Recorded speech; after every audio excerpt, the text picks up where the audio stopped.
Hello viewer, আসসালামু আলাইকুম। আপনাদেরকে তৈরি করে দেখাবো চিকেন বিরিয়ানি।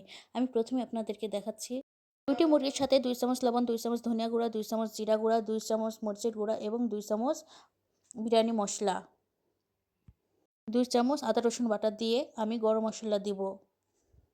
৬টি সাদা এলাচ, ১টি কালো এলাচ, হাফ চামচ কালো গোলমরিচ, ২টি তেজপাতা, ৬টি লবঙ্গ ও ৬টি দারচিনি, হাফ বাটি টক দই ও হাফ বাটি কাঠবাদাম, কাজু বাদাম ও কিশমিশ একসাথে বেটে নিয়েছি। সব মশলা দিয়ে এখন মুরগির মাংসের সাথে সবগুলো সুন্দরভাবে মেখে রেখে দেব আধা ঘন্টা বা ৩০ মিনিট। ২টি আলু আমি লবণ ও ফ্রুট কালার দিয়ে ভেজে নেব।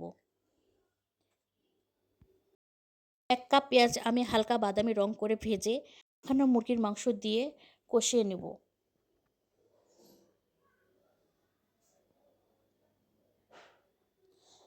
এখন আমার পেঁয়াজ ভাজা হয়ে গেছে। এখন আমি মুরগির মাংস দিয়ে দেব মাখানো।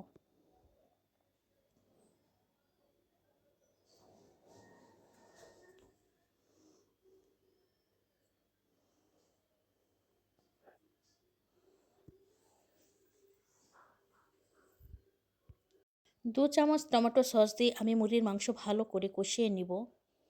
আমার এই রেসিপি আপনাদের ভালো লাগলে আমার channel smart Shyamali kitchen YouTube subscribe করবেন এবং আমার page smart Shyamali kitchen follow করবেন। মুরগির মাংস কষানো হলে আমি ভেজে রাখা আলু দিয়ে দিব। দিয়ে আমি ১ কাপ গরুর দুধ দিয়ে মাংস সিদ্ধ করে নেব। আপনারা চাইলে গুঁড়া দুধ দিয়ে করতে পারেন।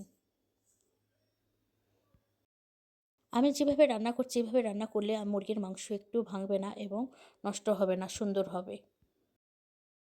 চাল ভাজার জন্য আমি কড়াইয়ে তেল দিয়ে দিয়েছি। এখানে আমি তেল গরম হলে এখানে আমি ১টি তেজপাতা, ৪-৫টি সাদা এলাচ, আর টুকরো দারচিনি, লবঙ্গ ৪-৫টি, স্টার ফল ১টি, হাফ চামচ শাহি জিরা দিয়ে ৩টি পেঁয়াজ কুচি দিব।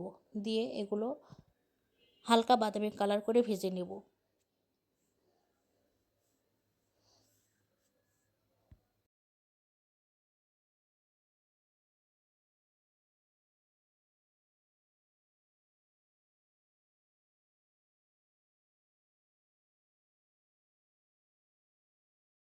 আমার পেঁয়াজ ভাজা হয়ে গেছে। এখানে আমি ১ কেজি চাল নিয়েছি রান্না করার জন্য। আমি চাল ধুয়ে পরিষ্কার করে রেখেছিলাম পানি ঝরার জন্য। আমার চালের পানি ঝরে গেছে। এখন আমি চাল ভালোভাবে ভেজে নেব।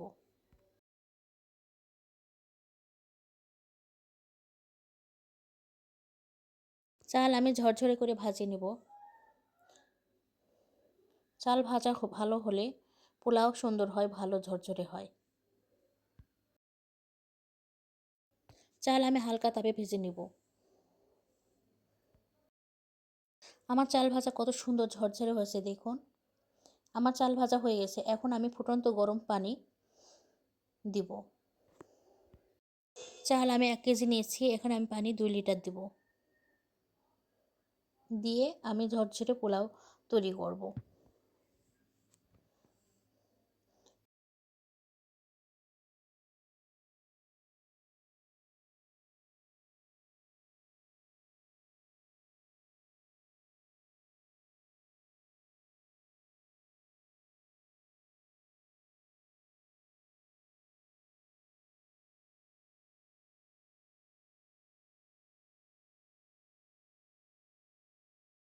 চালে পানি ভালোভাবে ফুটে উঠলে এবং পানি কিছুটা কমে গেলে আমি কষানো মুরগির মাংস এখন দিয়ে দেব।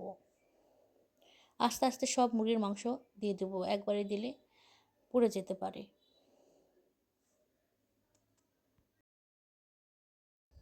চাল ভাজার সময় আমি ২ চামচ লবণ দিয়ে দিয়েছিলাম। ওটা ভিডিও করা হয়নি, তো আপনাদেরকে না দেখানোর জন্য সরি।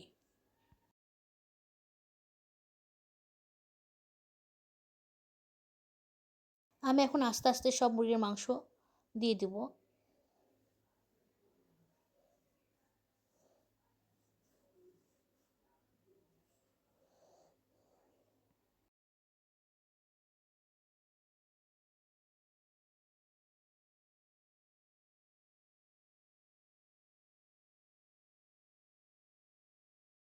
আমার বাচ্চারা বিরিয়ানির সাথে আলু খেতে খুব পছন্দ করে, সেজন্য আমি বিরিয়ানিতে আলু দিয়েছি। আপনারা চাইলে বিরিয়ানিতে আলু নাও দিতে পারেন, শুধু মুরগির মাংস দিয়ে করতে পারেন। আমার কয়রা মুরগির মাংসের চালে ভরে গেছে, সেজন্য আমি আস্তে আস্তে সব কিছু উল্টে দিচ্ছি। কিন্তু আমি কত সহজে মুরগির মাংস দিয়ে ঝরঝরে বিরিয়ানি তৈরি করলাম। আমার রেসিপি ফলো করে আপনারা বিরিয়ানি তৈরি করবেন, ইনশাল্লাহ আপনাদের বিরিয়ানি আমার বিরিয়ানির মতো সুন্দর হবে, পারফেক্ট। দেখছেন তো আমার বিরিয়ানিতে একটুও চাল নেই, সম্পূর্ণ ফুটে গেছে চাল।